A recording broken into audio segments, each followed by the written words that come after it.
यही पटक प्रधानमन्त्री केपी शर्मा ओलीलाई घर पठाउनु पर्नेछ र नेपाली कांग्रेसको नेतृत्वमा अहिले सकिन्छ भने अहिले हामीले सरकार बनाएर हामीले 6-8 महिना 1 वर्ष चलाएर जति पनि प्रधानमन्त्री ओलीले हाम्रो संविधानमा व्यवस्थामा भ्वाङ पार्नु भएको छ ती भ्वाङहरू टाल्ने काम गरेर देशलाई निर्वाचनमा लिएर गएर त्यो निर्वाचनबाट हामीले एकपटक फेरि नयाँ जनादेश प्राप्त गरेर 5 वर्ष नेपाली कांग्रेसले जनताको बीचमा केही कुराहरूको संकल्प गरेर ती संकल्पहरू पूरा गर्ने काम हामीले गर्नुपर्छ। तर यो बीचमा नेपाल कम्युनिस्ट पार्टीको नाममा जुन म्यान्डेट उहाँहरूले पाउनुभयो त्यो म्यान्डेट अस्तिको सर्वोच्च अदालतको फैसला र त्यो फैसलालाई उहाँहरूले स्वीकार गरिसकेपछि सकियो।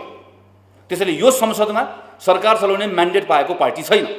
हामीले प्रतिपक्षमा बस्ने म्यान्डेट पाएको। तर यो क्राइसिसको बेलामा अब हामीले सम्हाल्नु पर्नेछ। हामीले सम्हालेर यसलाई निकास दिएर देशलाई चुनावमा लिएर जाने र त्यो चुनावबाट नयाँ म्यान्डेट प्राप्त गर्ने। यो बिचको समयमा हामी चलाउनु पर्छ किन भनिरहेका छौँ। यो बिचको समय प्रधानमन्त्री ओलीले देशको जनजीविकासँग जोडिएको शिक्षा स्वास्थ्य तपाईका मुद्दा जनतासँग जोडिएका कुनै पनि मुद्दामा उहाँले काम गर्ने होइन। त्यत्रो 3 वर्ष सम्पूर्ण अनुकूलता प्राप्त गर्दा त गर्नु भएन भने अहिले यसलाई फकाएर त्यसलाई फकाएर ल्याएर जोड घटाउ मिलाएर चलाएको सरकारबाट गर्ने होइन। राज्यका अरू बाँकी रहेका संयन्त्रहरू कब्जा गर्ने मात्रै हो। राज्यका बाँकी रहेका अन्य संयन्त्रहरूलाई सम्पूर्ण रूपमा आफ्नो दबाव र प्रभावमा राखेर नेपालको डेमोक्रेसीलाई यसलाई भित्रैबाट यसलाई खोक्रो बनाउने हो, यसलाई कमजोर बनाउने हो र नेपालमा नाम मात्रको निर्वाचन हुने अवस्था बनाउने हो। प्रधानमन्त्री केपी शर्मा ओलीको हातमा अझै अहिले शासन सत्ता दिइराख्ने कुरा भनेको नेपालमा इलेक्सन हुने तर नाम मात्रको इलेक्सन हुने ठाउँमा पुर्याउनु। कार्यक्रमहरूमा जाँदै गर्दा औपचारिक अनौपचारिक छलफलमा पनि कतिपय विषयहरूमा छलफलमा भाग लिँदै गर्दा मलाई लागेको एउटा कुरा आज म यहाँ सङ्घीय अध्यक्षज्यू पनि हुनुहुन्छ उहाँ लगायत सबैको एउटा विषयमा म ध्यान आकृष्ट गर्न चाहन्छु। नेपाल शिक्षक सङ्घले नेपालको शिक्षकहरूको विषयलाई चाहे नेपाली कांग्रेस सरकारमा होस् चाहे प्रतिपक्षमा होस् सधैँभरि दृढतापूर्वक त्यो विषयलाई उठाउँदै आएको छ र नेपाल शिक्षक सङ्घकै नेतृत्वमा सम्भवतः नेपालको शिक्षकहरूको सबैभन्दा बढी समस्याहरूको सम्बोधन पनि नेपाल शिक्षक सङ्घकै नेतृत्वमा त्यो सम्भव पनि भएको छ। अहिले पनि नेपाली शिक्षकहरूको कैयन विषयहरू छन्। हिजो मात्र पनि हामीले बागलुङमा छलफल गऱ्यौँ। 17-18 थरीको शिक्षकहरू हुनुहुन्छ, 50, 55, 90 थरीका समस्याहरू छन्, वर्षौँदेखि उठाइराखेका विषयहरू छन्। ती विषयहरूका सन्दर्भमा यसको सम्बोधन होस् भन्ने नेपाल शिक्षक सङ्घले यसका निम्ति प्रयास गरिरहेको छ, प्रयत्नरत छ। यो एकदमै उचित छ। तर यो विषय अलिकति फरक ढङ्गले उठाउँ भन्ने मेरो अब मलाई लागेको कुरा मैले आग्रह गर्न चाहन्छु। शिक्षकको समस्यालाई नेपाल शिक्षक सङ्घले उठाउने अनि नेपालको राजनीतिक नेतृत्वले एउटा शिक्षकको यो एउटा वर्गीय समस्या हो, शिक्षण यो पेसामा रहिराख्नु भएको यसका यो पेसामा रहिराख्नु भएको पेसाकर्मीहरूको समस्या हो भन्ने ढङ्गबाट यसलाई बुझ्दै गर्दा त्यसको दायरा साँगुरो भयो। यसलाई पर राखेर हामीले बहसको यसलाई उठाने कहाँबाट गऱ्यौँ भने नेपालको संविधानले नै हामीले स्वीकार गरिसक्यौँ। संविधानमा स्वीकार गर्नुभन्दा पहिला पनि यसलाई हामीले मानेकै हो कि नेपालको सन्दर्भमा मात्र होइन संसारभरि हो, हामी कहाँ पनि हो। हामीले के मान्यौँ भने यदि हाम्रो समाजलाई हामीले यो ठाउँबाट अर्को ठाउँमा पुर्याउन चाहन्छौँ, हाम्रो आर्थिक हैसियतलाई पुर्याउन चाहन्छौँ, हाम्रो विकासलाई पुर्याउन चाहन्छौँ, यो सबैको हो भने यसका निम्ति सबैभन्दा यसको मेजर यसको भेहिकल भनेको एजुकेसनमा हामीले गर्ने इन्भेस्टमेन्ट हो। यसमा प्राप्त गर्ने सफलता भनेको कुरा हामीले मानिसक्यौँ। यत्रो प्रभुत्व व्यक्तिहरूको अगाडि मैले यसका बारेमा वर्णन गरिराख्नु पर्दैन। संविधानले स्वीकार गरिसक्यो। मौलिक हक हो भनेर मात्र स्वीकार गरेको छैन। संविधानले यसलाई के भनेर स्वीकार गरेको छ भने यो इक्वलाइजर, सबैलाई समान अवसर दिनका निम्ति एजुकेसन नै इक्वलाइजर हो भनेर पनि स्वीकार गरेको छ। र हाम्रो द्रुत गतिमा हामीले यदि आर्थिक विकास समृद्धि समुन्नति हासिल गर्न चाहन्छौँ भने पनि शिक्षाको इन्भेस्टमेन्ट मेजर कुरा भन्ने कुरा स्वीकार गरेको छ। यो सबै कुराहरू भयो।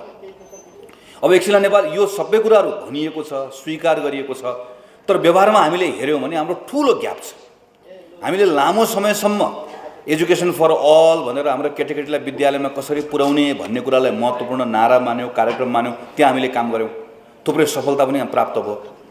अहिले हामीले केटाकेटीलाई विद्यालयमा लिएर आएका छौँ, तर विद्यालयमा ल्याएको केटाकेटीको अहिले हामीले सिकाइ हेऱ्यौँ भने नेपाल ठुलो सिकाइको सङ्कटमा छ। अहिले हामी ठुलो लर्निङ क्राइसिसमा छौँ। सरकारले गरेको अध्ययनले पनि त्यही देखाउँछ, हाम्रो अनुभवले पनि त्यही देखाउँछ। केटाकेटी कक्षामा छन् तर उनीहरू सिक्न सकिरहेका छैन। उनीहरूको लर्निङ हामीले सब्जेक्टको हिसाबले हेऱ्यौँ भने म्याथको हेऱ्यौँ भने साइन्सको हेऱ्यौँ भने अङ्ग्रेजीको हेऱ्यौँ भने सामाजिक हेऱ्यौँ भने विषयगत रूपमा हामीले हेर्न सक्छौँ। कक्षा 3मा हेर्न सक्छौँ, 5मा हेर्न सक्छौँ, 8मा हेर्न सक्छौँ, 10मा हेर्न सक्छौँ। त्यति मात्र होइन, हामीले हायर एजुकेसनमा गएर हेर्न सक्छौँ। हायर एजुकेसनमा मात्र होइन, हामीले यदि नेपालको वर्ल्ड अफ वर्क हामीले श्रमको बजारमा गएर हामीले हेऱ्यौँ भनेदेखि भने हातमा एकाडेमिक सर्टिफिकेट छ, यति कक्षा पास गरेको भनेर भन्ने छ, तर नलेजको हिसाबले हेऱ्यो भने पनि, स्किलको हिसाबले हेऱ्यो भने पनि एकदमै ठुलो ग्याप छ। नेपालको इकोनोमीको आजको सबैभन्दा फन्डामेन्टल समस्या के छ भने हाम्रो प्रोडक्टिभिटी, हाम्रो उत्पादकत्व अत्यन्तै न्यून छ, जसले गर्दा उमेरको हिसाबले युवाहरू छन् तर त्यसबाट जुन लाभ लिनुपर्ने हामीहरू लाभ लिन सकिरहेका छैन। यसरी हामीले हेऱ्यौँ भने अब हामीले केलाई बदल्नु पर्ने छ? हाम्रो स्कुललाई बदल्नु पर्ने छ। स्कुल भनेको मैले विद्यालय एउटा भवन मात्र कुरा गरेँ, इकोसिस्टमको कुरा गरेँ। हाम्रो पठन पाठनलाई बदल्नु पर्ने छ। अब नेपालको कुनै पनि नेपालको राजनीतिक दलले अबको 10 वर्षपछि नेपाललाई यहाँ पुर्याउँछु भनेर भन्दै गर्दाखेरि हामीले बहसलाई बदल्नु पर्ने छ।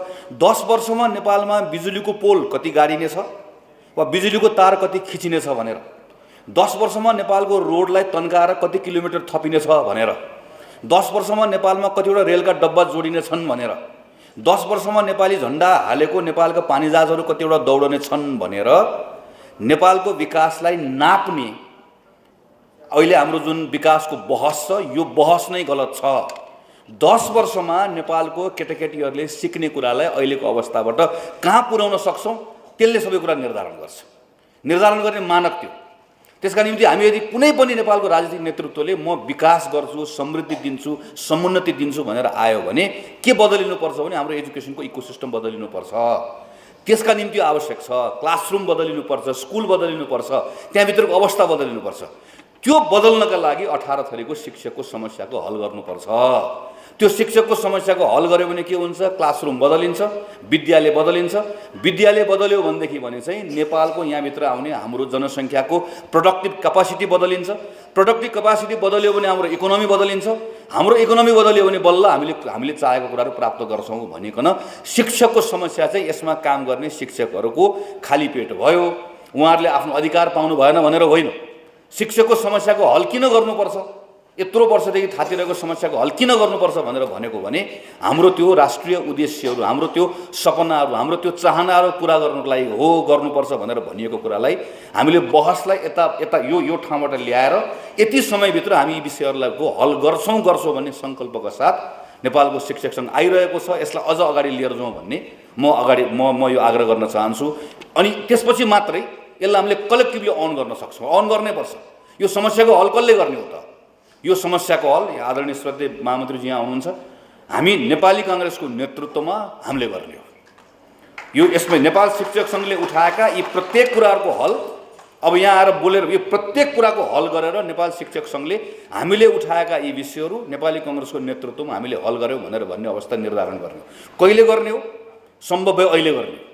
हामी आजै हाम्रो पार्टीको नेताहरूले छलफल गर्दै हुन्छ, बैठक गर्दै हुन्छ। हामी भनिरहेका छौँ कि सम्भव हुन्छ यदि सकिन्छ भने यही पटक प्रधानमन्त्री केपी शर्मा ओलीलाई घर पठाउनु पर्नेछ र नेपाली काङ्ग्रेसको नेतृत्वमा अहिले सकिन्छ भने अहिले हामीले सरकार बनाएर हामीले 6-8 महिना 1 वर्ष चलाएर जति पनि प्रधानमन्त्री ओलीले हाम्रो संविधानमा व्यवस्थामा भ्वाङ पार्नु भएको छ ती भ्वाङहरू टाल्ने काम गरेर देशलाई निर्वाचनमा लिएर गएर त्यो निर्वाचनबाट हामीले एकपटक फेरि नयाँ जनादेश प्राप्त गरेर 5 वर्ष नेपाली काङ्ग्रेसले जनताको बीचमा केही कुराहरूको सङ्कल्प गरेर ती सङ्कल्पहरू पुरा गर्ने काम हामीले गर्नुपर्छ। यसकारण यो बेलामा हामी एकदम प्रष्ट छौँ।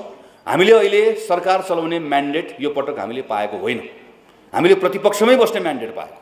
तर जसले सरकार चलाउने म्यान्डेट पायो त्यो म्यान्डेट पाएको नेपाल कम्युनिस्ट पार्टी त्यो बेलामा चुनावको बेलामा एमाले र माओवादी भनेर गएको भए तापनि उहाँहरूको घोषणापत्रमा हामी टेक्निकली 2टा पार्टी छौँ तर हामी एउटा पार्टी बन्ने हो। नेपाल कम्युनिस्ट पार्टी भन्ने पार्टी बन्नका निम्ति हामीहरू सँगै निर्वाचनमा आएका छौँ भनेर मत मागेर गएको नेपाल कम्युनिस्ट पार्टी त सकिसक्यो। नेपाल कम्युनिस्ट पार्टीको त विसर्जन भयो र नेपाल कम्युनिस्ट पार्टी जन्म हुँदै गर्दा जसरी उहाँहरूले लड्डु बाँड्नु भएको थियो अस्ति कम्युनिस्ट पार्टीको विसर्जन गर्दै गर्दा पनि त्यसरी नै बाँड्नुभयो। भएन खुसी, प्रधानमन्त्री पनि खुसी, सबैजना खुसी। आजदेखि नेपाल कम्युनिस्ट पार्टीको विधिवत रूपमा यसको विसर्जन भयो, आजदेखि समाप्त भयो भनेर भन्दै गर्दा पनि हामीले त्यतिकै खुसी भएको देख्यौँ। तर यो बिचमा नेपाल कम्युनिस्ट पार्टीको नाममा जुन म्यान्डेट उहाँहरूले पाउनुभयो त्यो म्यान्डेट अस्तिको सर्वोच्च अदालतको फैसला र त्यो फैसलालाई उहाँहरूले स्वीकार गरिसकेपछि सकियो।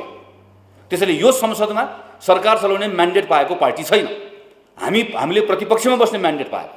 तर यो क्राइसिसको बेलामा अब हामीले सम्हाल्नु पर्नेछ। हामीले सम्हालेर यसलाई निकास दिने, निकास दिएर देशलाई चुनावमा लिएर जाने र त्यो चुनावबाट नयाँ म्यान्डेट प्राप्त गर्ने। यो बिचको समयमा हामी चलाउनुपर्छ किन भनिरहेका छौँ। यो बिचको समय प्रधानमन्त्री ओलीले देशको जनजीविकासँग जोडिएको शिक्षा, स्वास्थ्य, तपाईँका मुद्दा, जनतासँग जोडिएका कुनै पनि मुद्दामा उहाँले काम गर्ने होइन। त्यत्रो 3 वर्ष सम्पूर्ण अनुकूलता प्राप्त गर्दा त गर्नु भएन भने अहिले यसलाई फकाएर त्यसलाई फकाएर ल्याएर जोडघटाउ मिलाएर चलाएको सरकारबाट गर्ने होइन। राज्यका अरू बाँकी रहेका संयन्त्रहरू कब्जा गर्ने मात्रै हो। राज्यका बाँकी रहेका अन्य संयन्त्रहरूलाई सम्पूर्ण रूपमा आफ्नो दबाव र प्रभावमा राखेर नेपालको डेमोक्रेसीलाई यसलाई भित्रैबाट यसलाई खोक्रो बनाउने हो, यसलाई कमजोर बनाउने हो र नेपालमा नाम मात्रको निर्वाचन हुने अवस्था बनाउने हो। प्रधानमन्त्री केपी शर्मा ओलीको हातमा अझै अहिले शासन सत्ता दिइराख्ने कुरा भनेको नेपालमा इलेक्सन हुने तर नाम मात्रको इलेक्सन हुने ठाउँमा पुर्याउने हो। यसलाई हामीले रोक्ने हो। यो बिचको समयमा यदि नेपालका आम पिपुलसँग जोडिएका विषयहरूमा काम हुन सक्दथ्यो भने हामीले त्यसलाई ती कामहरूका बारेमा क्रिटिकली त्यसलाई हेर्ने हाम्रो अवस्था बन्न सक्थ्यो, जुन हुने अवस्था छैन। यो सँगसँगै त्यस पछाडि नेपाललाई निर्वाचनमा लिएर गएर ती निर्वाचनबाट आएको सरकारले हामीले बाँकी रहेका विषयहरूमा काम गर्ने हो। र यो पटक काम गर्दै गर्दा मैले त्यही सन्दर्भ जोड्न खोजेको, यो पटक काम गर्दै गर्दा शिक्षक सङ्घको आदरणीय अध्यक्ष यहाँ हुनुहुन्छ, म आग्रह गर्न चाहन्छु। उहाँले म यहाँ बस्दै गर्दा भन्दै हुनु 21-22 गते तपाईँहरूको ठुलो यहाँ सम्मेलन छ। यो सम्मेलनमा सिङ्गो काङ्ग्रेसको केन्द्रीय समितिलाई बोलाएर हामी हाम्रो कुराहरू सुनाउँछौँ। पार्टीसँग जोडिएका कैयन विषयहरू छन्, नेपाली कङ्ग्रेस र शिक्षक सङ्घको सम्बन्धको विषयहरू छ, ती विषयहरूमा पनि मजाले जमेर छलफल गरौँ। हामीहरू संसदमा छौँ। सङ्घीय शिक्षा ऐन लिएर आऊ भनेर कराउन थालेको वर्षौँ भयो। त्यो सङ्घीय शिक्षा ऐन लिएर आऊ, पहिला सुल्टो बाटो हिँडौँ, पहिला ऐन लिएर आऊ। त्यो ऐन लिएर आउँदै गर्दाखेरिको यही संविधानको प्र्याक्टिस गर्दै गर्दा हाम्रो के अनुभव भइसक्यो। कुन तहको सरकारले के काम गर्ने भन्ने बारेमा, एजुकेसनलाई कसरी हेर्ने भन्ने बारेमा हामीले एक खालको अनुभव गरिसकेका छौँ। ती अनुभवहरूका आधारमा एउटा प्रस्ताव तयार गरौँ, त्यो प्रस्ताव लिएर आऊ, त्यसमा छलफल गरौँ। यो सुल्टो बाटो हिँडौँ भनेर संसदमा भन्न थालेको वर्षौँ भयो। हामीले चाहेर त्यो ऐन हामीले ल्याउन सक्ने अवस्था छैन। तर यहाँनिर शिक्षक सङ्घ र हामीहरूको बिचमा छलफल गरेर हामीले सरकार चलाउने जिम्मा पायौँ भने यो बिचको समयलाई कसरी सदुपयोग गर्ने।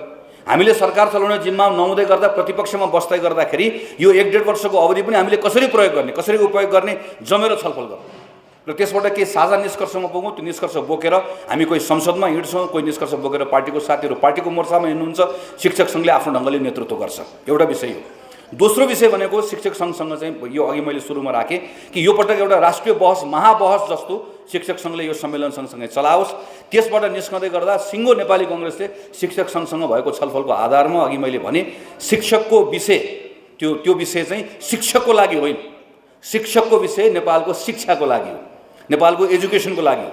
हामीले गरेका कमिटमेन्टहरू पुरा गर्नका लागि हातमा एउटा नियुक्ति पत्र समेत राम्रोसँग लिन नपाएको शिक्षकले कक्षा कोठामा डरसँग उभिएर आफ्नो जिम्मेवारी पुरा गर्न सक्दैन। त्यसको प्रत्यक्ष रूपमा प्रभावमा पर्ने भनेको त्यही कक्षा कोठा हो, त्यसको विद्यार्थी हो भन्ने कुरा स्थापित नगर्ने बेलासम्म यो विषय यसै गरिकन रहिरहेको छ। यो विषयका सन्दर्भमा जमेर छलफल गरौँ र यी छलफल गरेका विषयहरूलाई नेपाली कङ्ग्रेसले अब आउने दिनमा हामीहरू 4 वर्ष 5 वर्षको निम्ति हामी एउटा पिरियडिक इलेक्सनबाट निर्वाचित भएर आएर हामी सरकार चलाउँछौँ, जिम्मा लिन्छौँ भनेर आउँदै गर्दा यो पटक जननायक बीपी कोइरालाको नेतृत्वमा नेपाली कङ्ग्रेसले सरकार चलाउँदै गर्दाखेरि हामीले गरेका ती महान कामहरूका बारेमा, उपलब्धिहरूको बारेमा चर्चा गरौँ, प्रेरणा लिउँ, सङ्कल्प गरौँ।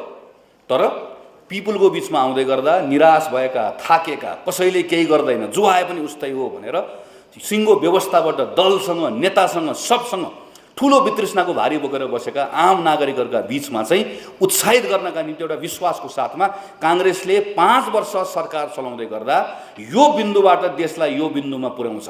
हिजोको कुराबाट प्रेरणा लिने हो, तर हामीले भोलिको कुरा गर्ने हो। हामीले जिम्मा लिँदै गर्दा हामी यो कुरा यसरी बदल्छौँ भन्ने एउटा विश्वास दिलाउन सक्ने आधार हामीले बनाउनुपर्छ।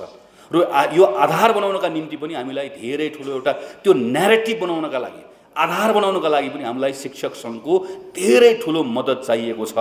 म गाउँमा पार्टीको कार्यक्रम घुम्न जाँदै गर्दाखेरि मैले अहिले पनि के पाएको छु भने नेपालमा अहिले पनि गाउँमा नेपालको कम्युनिस्ट पार्टीले गएको 30औं-40औं वर्षमा संसदीय राजनीतिमा, निर्वाचनको राजनीतिमा, साङ्गठनिक राजनीतिमा आउँदै गर्दाखेरि यति विषयहरूको बारेमा यति ठुलो भ्रमहरू सृजना गर्नुभएको छ।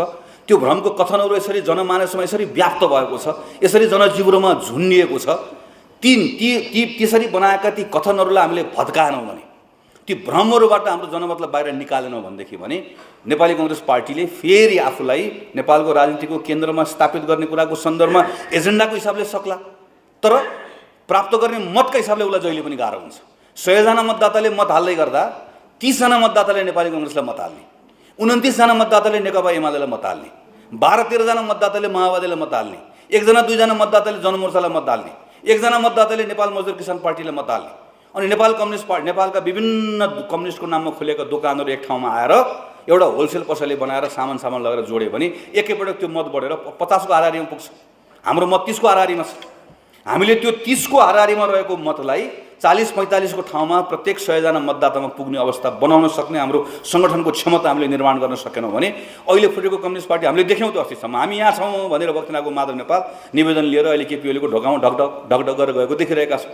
अब भोलि सायद पर्सि उहाँहरूको बैठक छ, एउटाले माफी दिनुहुन्छ, अर्कोले आत्मालोचना भन्नुहुन्छ, त्यसपछि अर्कोले आएर देशी विदेशीहरूले षड्यन्त्र गरेर फुटाउन खोजेका थिए, हामी फेरि एक ठाउँमा आयौँ, हामी सँगै छौँ भनेर सक्यो। आज अहिले 2 ठाउँ बसेकोले फेरि भोलि आएर चाहिँ हामी एकै ठाउँमा छौँ भनिदिनु पनि सक्यो। कम्युनिस्ट पार्टी मिल्दै गर्दा पनि कसैलाई थाहा भएन, जुट्दै गर्दा पनि कसैलाई थाहा भयो। मिल्दै गर्दा पनि हाम्रो लागि मिल्ने होइन, भत्किँदै गर्दा पनि हाम्रो लागि भत्किने भयो। मिल्ने भत्कने कुरा आफ्नो स्वार्थका निम्ति मिल्ने भत्कने क्रममा कुनै पनि बेलामा फेरि यो काङ्ग्रेसले देशी विदेशीसँग मिलेर हामीलाई 2 ठाउँ पुर्याएका थिए। अब फेरि कम्युनिस्ट एक भयौँ भनेर मुट्ठी कसेर आउन बेर छैन।